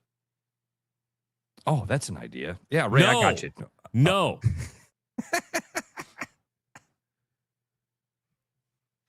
Ugh. Do you think Friday Night Football has disrupted high school football as much as they thought it would? or is it going to be different in every state? And the reason I bring this up is Cody Campbell, who is a former offensive lineman for Texas Tech. He played for Mike Leach, which wasn't that long ago, but he's already a billionaire in the oil industry. He is the president of the board of directors or whatever that is at Texas Tech, and he's in a pissing match now with Brett Yormark. And, he's really mad that Texas Tech got scheduled to play Houston on October 18th on a Friday night. And Brett Yormark fires back, says Cody Campbell doesn't run the Big 12 Conference. Cody Campbell comes back and says Brett Yormark, forget who he works for. And he goes, Brett Yormark works for college presidents, and college presidents work for the board. So he needs to remember who he works for. And then Yormark comes back and goes, our numbers are up with Friday Night Football, outperforming regular Big 12 games by like 64%. And Campbell's like, well, this is Texas. And high school football in Texas is a little different. And I won't deny that.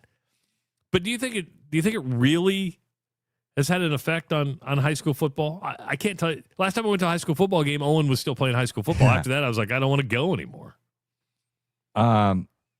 Travis, it's never impacted me, but man, this is one of those conversations where reality ends at the end of your fingertips. True. Like, does it affect your life? If it affects your life, then what's that dinging? I've heard that all morning. Well, what happened was, and that's what happened was the phone at one point got disconnected, so I called back. Sorry. And so all of a sudden it started doing a dinging noise, so I just turned down the pot. So that was my squirrel brain for a minute. I heard it. That's I'm like, fine, and that's fair. Everybody else has heard it too. I've just I'll just let people think they had hearing something in their brain. I'm going crazy.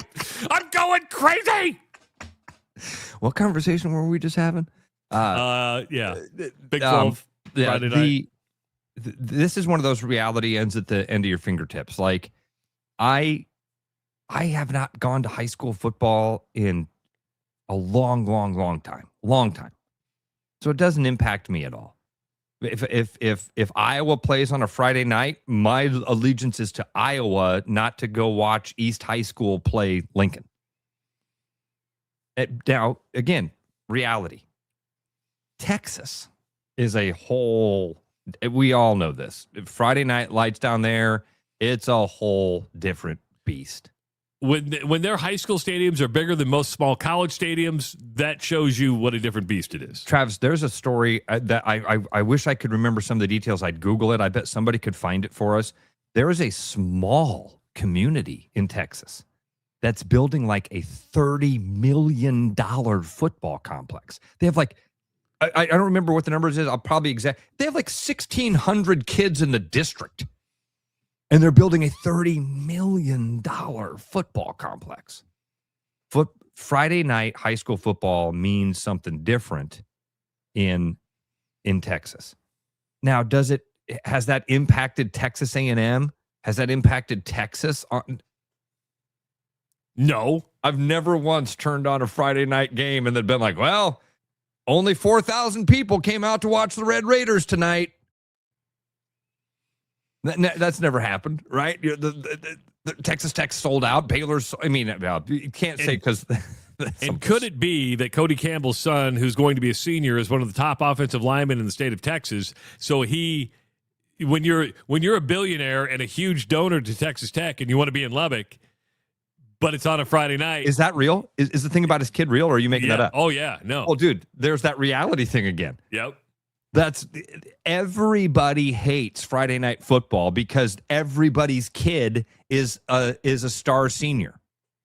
So you've got to change everything you do because everybody experiences life the same way that I experience it. That's a big problem in our conversations in life is a lot of people, we do that projection thing. Yeah. Where we think because that means that's scary, it's dangerous, and it's wrong. And when you're a billionaire, you have a little bit of influence. Do you? I would think Cody Campbell has some influence at Texas Tech. That's yes. Well, money makes the world go round. This isn't the first time the Big 12 has played Friday night games. I mean, TCU and Houston have played on Friday night like the last 4 years. The only two teams not to play on Friday night last year were Texas Tech and Iowa State. Didn't play on a Friday night. So when it doesn't affect you, you don't care about the other schools playing on Friday night. Exactly. I don't get to watch my kid, and I don't get to watch. You're making me choose between my kid and my school, where I'm giving a bunch of money. All I know is this: is that yes, high school football is popular. If you're a parent, you should go watch your kid. If you're just a fan of whatever, pick whatever you want. I'm going to pick college football. I don't mind college football on Friday night. And this is where my opinion changed. When the Big Ten first did this several years ago, I was like, you're going to ruin high school football. Because I think this was when it was in high school. Then you get out and you're like, I'm going to watch the Hawks. I'm not going to go watch kids I don't know. I'm not really that loyal. I like Creighton Prep, but I'm not going to go freeze my ass off in November. And again, man, we all take what we experience and we project it out. Last high school football game I went to was when Eli was in 7th or 8th grade, and I went to go watch Roosevelt play. And they were playing another city school, and there were more kids on the sideline than there were fans in the stands for that opposing school. I don't remember if it was Hoover or North. I'm not knocking on them, but that's a fact. That's a fact. There were more kids on the sideline than there were people in the stands. That's sad. It's a fact. But it's reality. It's reality. And even at the Roosevelt side, even if you go to Valley Dowling, go to the most populated. What's that? Okay. Will you ask Bubby to get it started for you? Thank you so much. Most popular, like Valley Dowling. You're still gonna be talking about a fraction of the people. Not even. You can't calculate the number of people that are at that game and the fraction of it that will be interested tuning into an Iowa or Iowa State game on that Friday night. So, if you're looking for a mortgage for your house, you call Gary Presnall, a mortgage banker with Northwest Bank, financing residential homes for the past 25 years.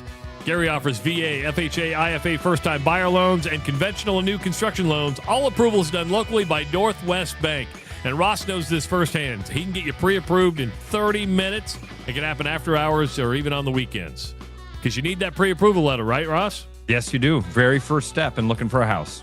Gary's been the state of Iowa's top producing mortgage banker the last 8 years. Give him a call today at 515-975-6767. It is the Rush Radio Show, powered by Willis Automotive. Game on, keep your edge with Body Armor Sports Drink. Bold flavors, electrolytes, and hydration that goes the distance. Grab Body Armor before the grind, during the game, and after the win. Body Armor Sports Drink. Hydration that's real and better for you. Pick up Body Armor Sports Drink on your next grocery store run or convenience store trip. With the Iowa Lottery's new Millionaire for Life game, you could win $1 million a year for life. That could make you a My Dream Job is No Job-ionaire. Front row tickets to every show, Yenair. Hire a personal glam squad for you and your bestie, Yenair. Yep, a little further. Or just to never run out of your favorite pickles, Yenair. With Millionaire for Life from the Iowa Lottery, And these. you can change your life for life. Play today. Woohoo! Buy 3, get 1. Buy 3, get 1. Buy 3, get 1. For the month of April, When you buy 3 tires, get one free. Schedule online. at williscadillac.com. It's just that easy. Hi, it's Noel. At Fiscus Jewelers, we're honored by the fact that our customers continue to come back on purpose, and that trust means everything to us. For years, we've been privileged to be a part of life's most meaningful moments, and we never take that responsibility lightly. We proudly offer the largest inventory in Ankeny, cutting-edge custom designs, including free CAD drawings, and a team that takes the time to get it right. Thank you for choosing us year after year. Fiscus Jewelers, your jeweler for life. Hi, I'm Tom, owner of Central City Liquors. Our customers love us because we offer a large selection at an affordable price.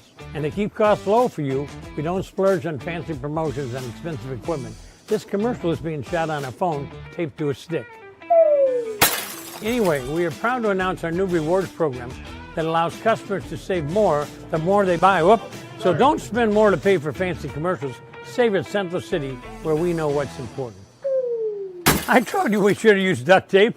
Hi, it's Josh Romick at Willis Lexus. And I want to tell you about our Lexus Spring Sales event we have going on, where you can take advantage of $150 off 4 tires or $75 off a set of 2 tires. Give us a call to schedule or visit us online at willislexus.com.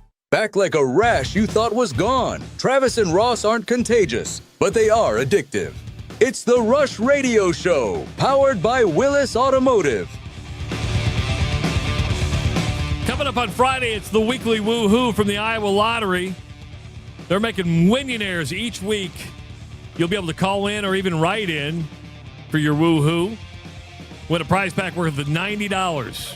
What type of Winnionaire will you be? A full tank of gas-yonaire or front row tickets to every show-yonaire? The possibilities are what you make it when you become an Iowa Lottery Winnionaire. If you want to enter your woohoo early, just go to therushradio.com, click on the promotions tab, enter woohoo. You'll see it right there. Just give us your information on what made you go woohoo, and we want to send you a $90 prize pack. We're scheduled to have Ross Chastain join us. He hasn't joined us yet. Crossing our fingers. Did some talking yesterday, but hoping he'll be joining us. He was scheduled to, so we'll wait for him to show up. But Ross, we'll go into the NFL draft. Fernando Mendoza, the Heisman Trophy winner, is scheduled. He's expected to be the number one pick in the draft. Yesterday, it came out that he will most likely skip the NFL draft in Pittsburgh. And he's going to spend that time with family in Miami. And I think this is good reason. His mom has MS. She's in a wheelchair. You can't fault the guy for saying, you know what? My parents have been with me every step of the way. I want to spend this moment with them, not with crazy fans in Pittsburgh with all the pomp and circumstance. Yeah, this is such a non-story. In fact, this should be celebrated. 100%. This should be celebrated. It's such a parade, dude. It's a show. It's I'm glad let's change subject. I think this is such a great thing that Fernando Mendoza has said, hey, my family is more important to me. You're right. There are some extenuating circumstances there with his mom, but I love this idea that he said, I don't want to do that. I want to celebrate this with my family. It's very cool. Coming up this weekend at Bristol Speedway is going to be the Food City 500. Driving in that race this weekend is going to be our next guest on the Rush Radio Show, Ross Chastain. Good morning, sir. How you doing? Morning, fellas. I'm good. Hope y'all are too. Yeah, we're doing wonderful. Thank you so much for giving us time this morning. Glad to have you on with us, Ross. Yeah. Good to be here. Are you down in Florida right now? Or are you in Raleigh? Where are you at right now? Man, I am in Kansas City, actually. Are you test driving? For Easter, and we got a race coming up out here in a few weeks. So flew in last night and going to hit the ground running throughout the rest of today to remind everybody out here we got a race coming up. Yeah. So, Ross, can you walk us through like what your preparation has been up to this point? You've raced these tracks before. How much of this is just previous knowledge? How much of this is preparing right now? Where are you at in that process? Yeah, I took basically a week off. So we did post Martinsville through Easter. So I did Monday night to Monday night of gone and flew to Florida, went to the farm and didn't think about race cars. And that was really nice. But our normal cadence and when I got back Monday night and what I started on Tuesday morning yesterday was back in the simulator with Chevrolet and Trackhouse, and we worked through the technical side of the car, basically with me driving a simulator that simulates that I'm on the track. So I was virtually in Bristol. We were trying to get some laps at Kansas virtually, but wasn't able to do that. But that's like kind of a couple week ahead of time rolling process. So that's the way that I contribute to the team these days, is to drive that and give feedback, and then they look back at past races and kind of build out the race car based off of past good things and bad things, and at the end of the day we're just putting together the best race car we can. So basically you drive almost probably all during the week, so you're in Kansas City going to test. Will you come to Iowa and test or not? So no, I'm not here to drive. It's pretty crazy in today's world when we have so much opportunity, but NASCAR, the France family, like the league that we all race for, they long time ago, many decades ago, decided that we didn't need to be doing all this testing. We were wasting a lot of money, and this was long before my time, but what they tell me. So they put you bans just learned on how that. ignorant I am. Yeah, well, no, it's fine. You would think if you're in a race city, a city with a racetrack that I'm going to be racing at. Most people would think I'd be on track, but no. This is all about media and trying to tell everybody out here. We do it in cities, ahead of time all across the country of these racetracks. So no on track. I get one test a year, basically, if you want to think about it that way. Really? Man, holy cow! So Ross has the simulator thing. I mean, you've been doing this now for a decade plus. How much advancement and evolution has happened in that simulator world in that time? Because what you're describing did used to happen, but now is it that they've just been able to replace a lot of that with that? The simulators are that good? Well, life is a cycle, I believe. Our sport is definitely a cycle. We race in a circle, okay? And our simulator, like the production that we get out of it, the result, the productivity, however you want to say it, it goes in cycles. And there's times where I get in that thing and it feels just like it. Like, so yesterday, Tuesday for Bristol this weekend, it felt like I was in Bristol. And we actually had an issue with the rig. Just computers have issues. My best recourse is unplug it, plug it back in, right? Turn it off, turn it back on. We had an issue where I was on the track making laps, and all of a sudden something happened to the rig and it moved differently than it should have. And I realized, I'm in a room in air condition, and there's 7 people about 10 feet behind me at this with their bank of computers running this program. I'm not actually at Bristol, but up until that, the previous 5 minutes of me making laps, I felt like I was there. So it is immersive. It's a 3D printed car that looks and feels like I'm in the race car. It's just 70 degrees, and I've got headphones on instead of a helmet. So, and it doesn't hurt as bad when you crash. That's a nice thing. And when I do crash, Trackhouse doesn't have to build another car. They just push the button, and I go again. And reset. So, Ross, we were talking before you came on about your famous move where you went up against the wall and went 130 miles. Did you do that in a simulator, or was that just a regular video game? That was when I was a kid. Yeah, I guess just on a Nintendo GameCube, so a lot cheaper operation. But GameCube. Yeah, I just no. They've done it now. I never did it, but teammates and other drivers have tried it on the simulators, and it simulates about the same. So it worked out. Are there certain tracks like the Bristol thing? You said it felt so immersive for a while there. You kind of forgot. Are there certain tracks that lends to? So Bristol is very different than Daytona or Talladega. Is that simulator experience and the immersive level of it, does that change based on some of the tracks? It does for sure. So one thing that we currently, at least at Chevrolet, so each OEM has their own manufactured simulator for each OEM. So just not to spill all of our secrets, but we don't have a good way to capture drafting, and there are some pieces of it we can do, but I actually don't drive at Daytona or Talladega on the simulator because I can't feel what 39 other cars feels like, or in the dirty air from that and the drafting. So we keep it to downforce tracks, and we're generally out there by ourselves. You can do maybe 1 or 2 cars ahead of you if you want, but we pretty much just do it by ourselves. We're just kind of modeling if no one was in front of us, what would the car do? You put in dirty air, you put in loss of downforce and turbulence, then it's hard to repeat that on the track each time, let alone in the simulator. Do you get in tracks early? Did you just start doing Bristol, and with Iowa Speedway coming up, when will you get in the simulator for Iowa Speedway? Yeah, we're kind of on a 1 month rolling hamster wheel ahead of time. My life kind of revolves around a month at a time, and that month is always being pushed forward. But I just feel like I run the hamster wheel, and the days come to me. So how realistic are some the most realistic track? Are the waffle bellies pressed up against the fence?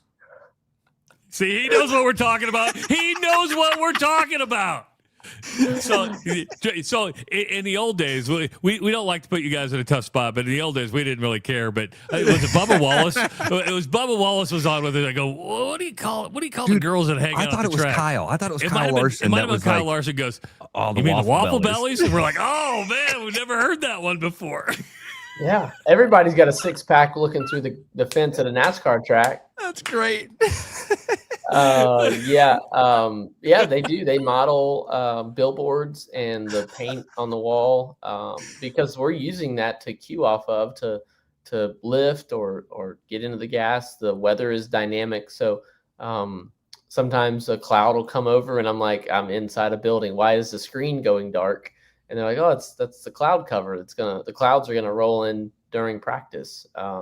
They can simulate rain. Holy cow. They can make it, I asked them I told them they should come in there and squirt me with a bottle of water or something while I'm driving to make it really feel real. Cause these race cars are not sealed up and I've been wet inside of them while driving in the rain. So, they do other things, the sunsets, the cloud cover, the sky looks different in Homestead, Miami than it does, I don't know, somewhere else. So it definitely Iowa Speedway. Yeah.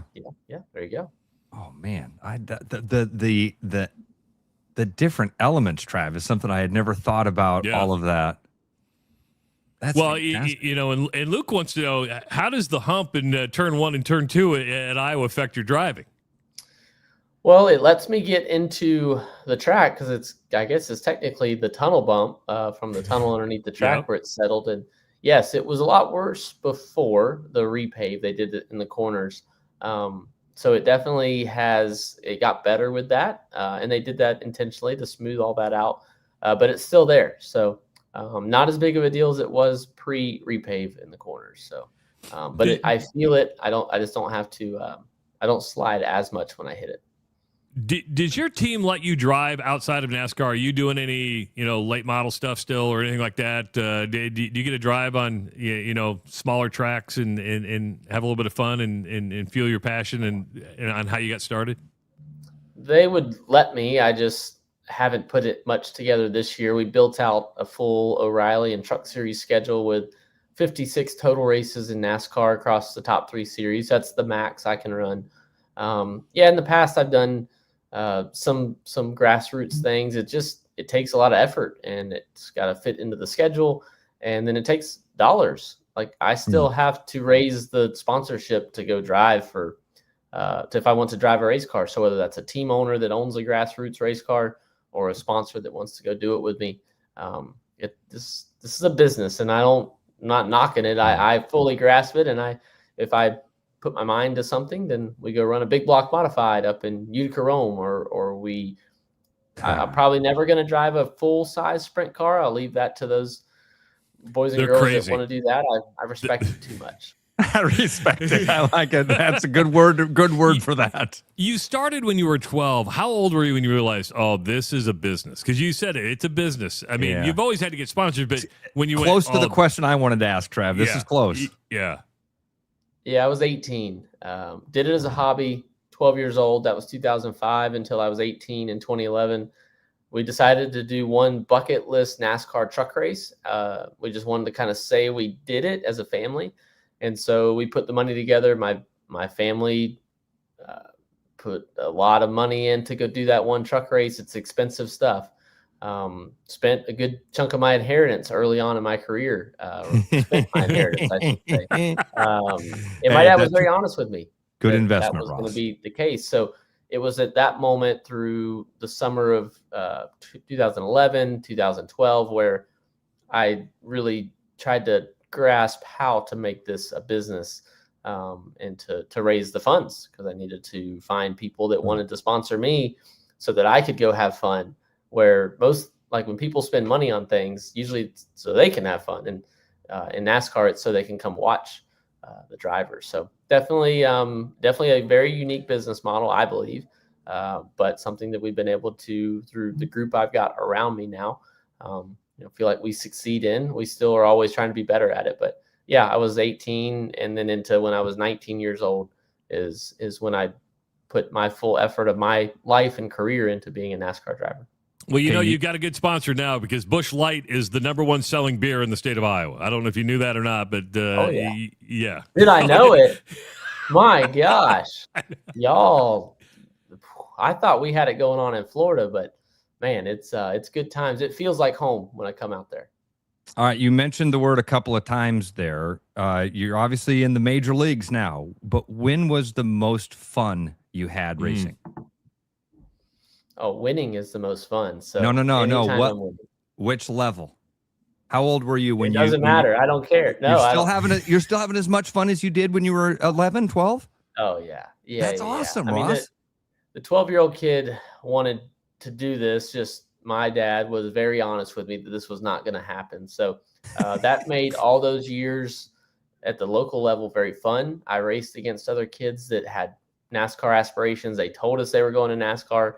Their families were investing a lot into them to try to prepare them for NASCAR. And we didn't do it that way. We went to the track and we raced. Yeah, we worked on the race truck and the race car throughout the week, but like it was not to the level of our competition back when I was a kid. So we just had fun with it. I still have fun with it now. I'm being honest when I say that. I mean, yes, cool. Is it a job now? Yes. Would I be in Kansas City if not for NASCAR? No, I wouldn't be here. I'd be at home. We're trying to start our Florida watermelon harvest. So I would be there watching it rain with the rest of my family and the group we've got, and we'd be trying to harvest watermelons. So I wouldn't be here. I would be there, but I get to come out here and talk about race cars, and I get to. This is great. Okay, I mean, how do you harvest a watermelon? Do you have to do it by hand? Do you have to? I mean, is it all by hand? It is. We use the old school buses. We cut the tops off of them and put half a semi load in the school bus and carry it up to our packing house. So we touch the watermelon 3 times before we ship it out. Is it like, Dad, I gotta go to Kansas City? We got harvest. Get your ass back here.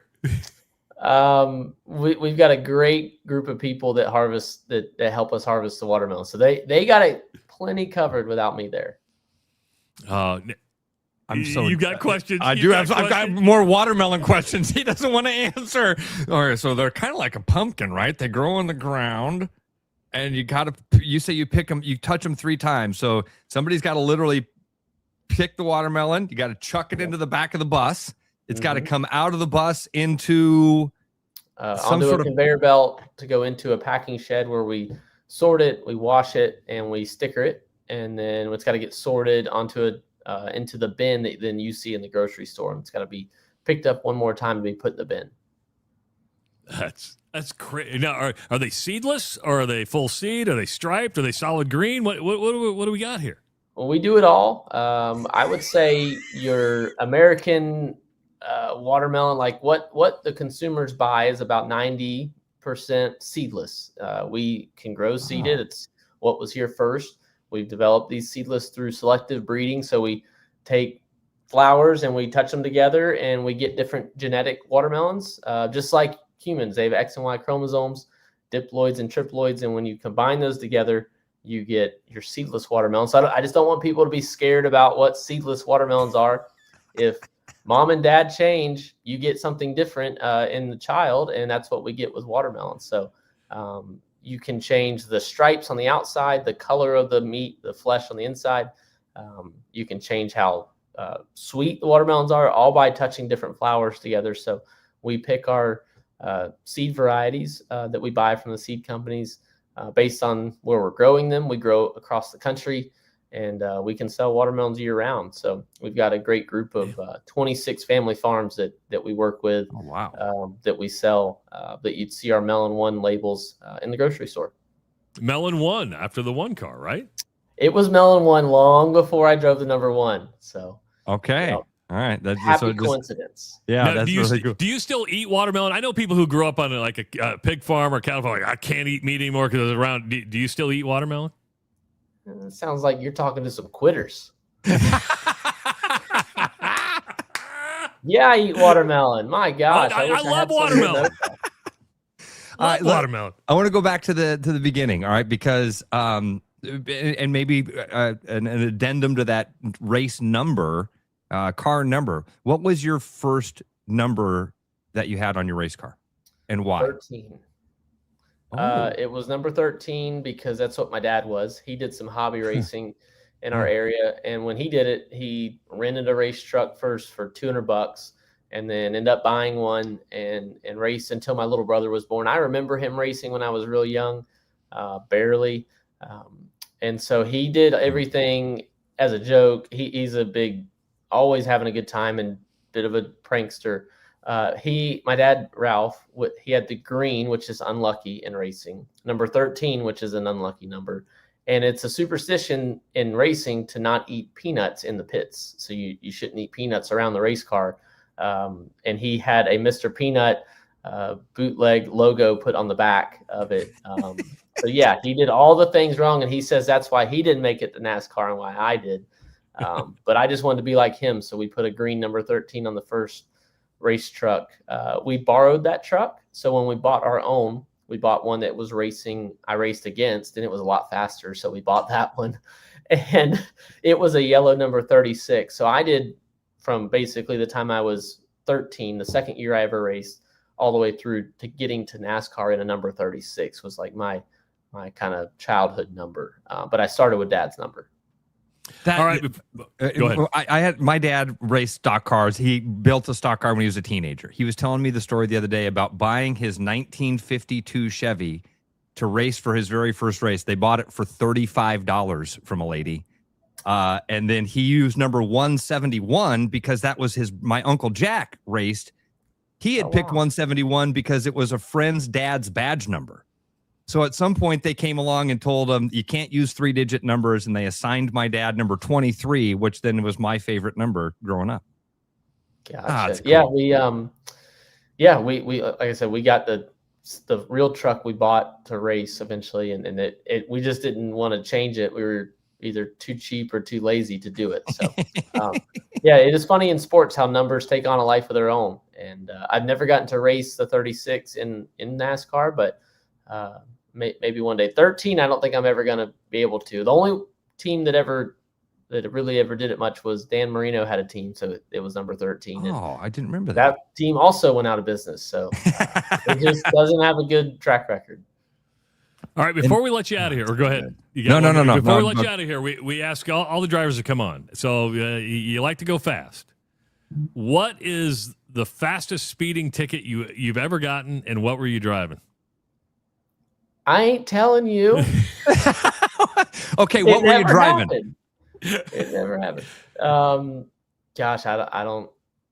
I mean, look, early on when I started traveling, I drove to all these tracks, so I've got my fair share, and I've hopefully grown through those days. Yeah, I mean, it was on an interstate, probably coming up into Charlotte. The interstate drops from 70 down to 50, and I was still doing 70. So that's criminal.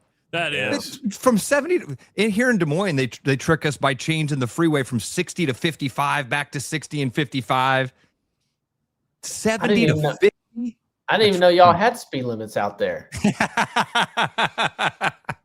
That's just that gives you an idea what the sissies are going to be doing out there today, Ross. That's why we put that number up there. All right, Ross. Food City 500 this weekend in Bristol. Good luck. We appreciate you taking the time. Thank you so much. Good stuff. You can come back on the show anytime you want, especially as we get closer to Iowa. We would love to have you back on as well. All right, boys. Thanks for having me. Thank you so much, Ross. Great interview, man. Appreciate it. Yeah. Ross Chastain, NASCAR driver, joining us on the Rush Radio Show. Good stuff.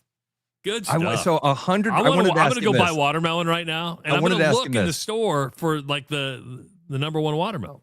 100% of his interviews talk about the wall ride. What percentage of his interviews do 5 minutes on watermelons? Not many. Do you think? I don't know. I didn't know he was a watermelon farmer. I could have gone down another rabbit hole. His aunt, Jane, was the first ever woman play-by-play announcer for like a TV event. He could. I love it. My dad never thought I was going to do this. Yeah. And then you get to the point where, hey, we're spending your entire inheritance on a truck. And when you're 18 years old, you don't care about the inheritance. Now, if you do that at 50, you're like, okay, we're not going to do that. 18, you're like, I got time to make it back. I also didn't get the impression, Travis, that he was when the thing about what was the most fun, because I kind of anticipated him to go, oh man, when I was 12 and 13 driving the carts. Yeah, gosh, that was so much fun to be with my buddies. That seemed like a very genuine answer when he's like, dude, I'm living my dream. I'm living my dream. This is fantastic. The simulators are that good, Travis, that he forgot for 5 minutes. I always thought you were just in a thing with TV. I didn't know you were actually in a 3D printed car. That's something I just learned.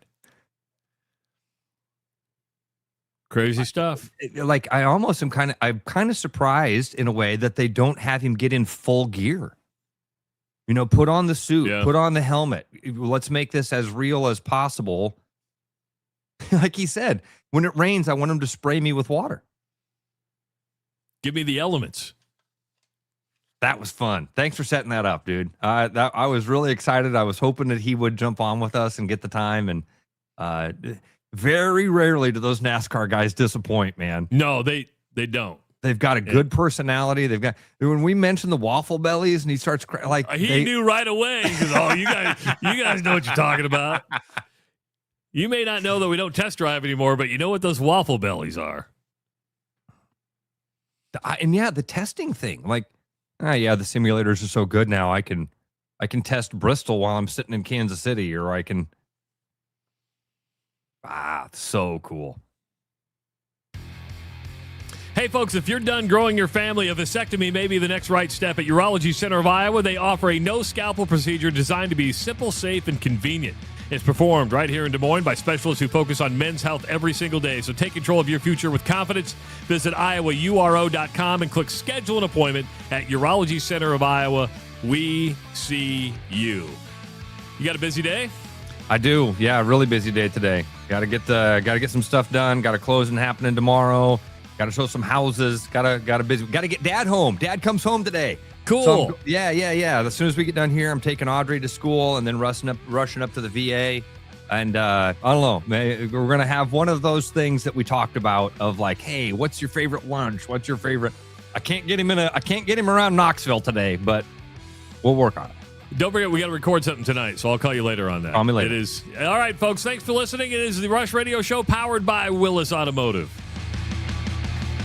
Start spreading the news, 'cause it's time to buy booze, and there's only one place to be. You can see all your friends, the good times never end, unless you're just loitering. It's Central City, we can make your dreams come true. No guarantee your dreams will come true. Central City, all this booze is waiting for you. Look at all this booze. Hi, Noel from Fiscus Jewelers. Thinking about popping the question? Take their breath away with a diamond you can trust. Rare and forever natural diamonds. Thoughtfully selected and pre-screened using advanced technology. If you don't see exactly what you're looking for, we'll custom design it together. Our experienced team is here to help you create something truly meaningful. And let's not forget about the guys. We proudly offer the largest selection of men's wedding bands around. Fiscus Jewelers, your jeweler for life. Hey guys, it's Zach here at Willis Infinity Service. Do you have a pollen allergy? Well, so does your car. Replace those clogged engine and cabin air filters with fresh new filters. During the month of April, you can get 20% off your new air filters and wiper blades during our Fresh Spring Special. Schedule today at willisinfinity.com. With the Iowa Lottery's new Millionaire for Life game, you could win $1 million a year for life. That could make you a My Dream Job is No Job millionaire. A front row tickets to every show millionaire. A hire a personal glam squad for you and your bestie millionaire. Yep, a little further. Or just to never run out of your favorite pickles millionaire. With Millionaire for Life from the Iowa Lottery, And these. you can change your life for life. Play today.